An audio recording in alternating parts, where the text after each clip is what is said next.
in in America. And the bottom line is when you say, okay, so summarize it for me. What do these people from Southern Europe do? Number one, first and foremost, they change the face and the size of American cities. There isn't a thing that they can do more or more important to America than change the cities and the way we look. Because prior to this, most of these people are English speaking or at least know English from a second language or have learned it since their arrival in the country. Most of the people that were there that had already come to America were Protestant.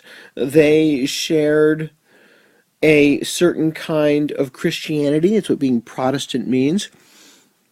And now, as we get this huge influx from Southern Europe, they are bringing with them a whole host of different native languages, of different faiths, food, and even things and ways of reading with ethnic newspapers.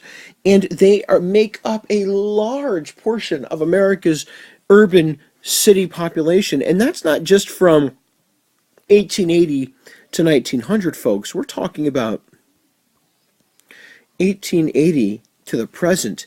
These large groups of immigrants come to our cities looking for jobs, looking to escape poverty, looking to escape social classes, looking to escape military service or religious persecution.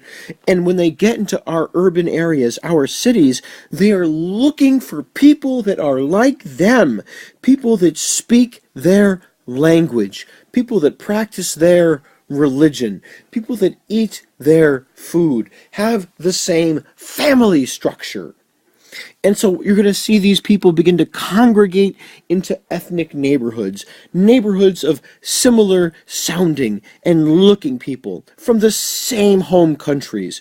And we call these ethnic neighborhoods by different names now, right? You may have even been to some of these places. I mean, maybe you've been to Chinatown in any one of America's large cities like New York City or Washington, D.C., a place where the language is still in Chinese, where the decorations and the clothing and the culture is still traditionally Chinese, where the food, the publications are Chinese, right? That's a very different, say, way of living than, in the downtown Manhattan with all the rich and swanky white people, right, from old America. I mean, these ethnic neighborhoods are really different, and it's the same way now, right? Whether we're talking about Asian immigrants from 1880 to immigrants to America today. To prove my point, here is a map from 2010, the most recent census to our country, taking a look at where most of these immigrants are from, okay? So, and where they live now. Take a look at this, right? We'll take a look of New York. This is all New York City, all right? So all of a sudden, right, what do we have here? We have large numbers of Pakistani immigrants in a place called Parkville. Down here, Brighton Beach, you've got what's called Little Odessa. This is where you find a ton of Ukrainians and Russians who have migrated to our countries. Little Odessa. Odessa is a city on the Black Sea in Russia, or Ukraine, I should say. Here we have a huge African-American population that belong to Brooklyn in Bedford-Stuyvesant.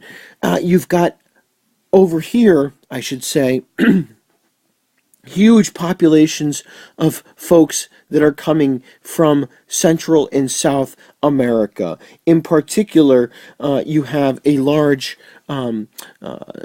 Nicaraguan, Honduran population in South Jamaica with a number of Hispanic immigrants. You have a high number of Indian immigrants here in Belarus. You have a huge Mexican population here in Queens.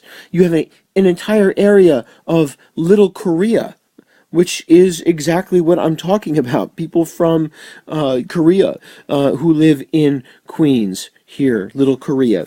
You've got Chinatown, the original Chinatown that we were talking about that many of you might have seen before. You have huge populations of folks from the Dominican Republic and Puerto Rico in the Bronx and in West Harlem.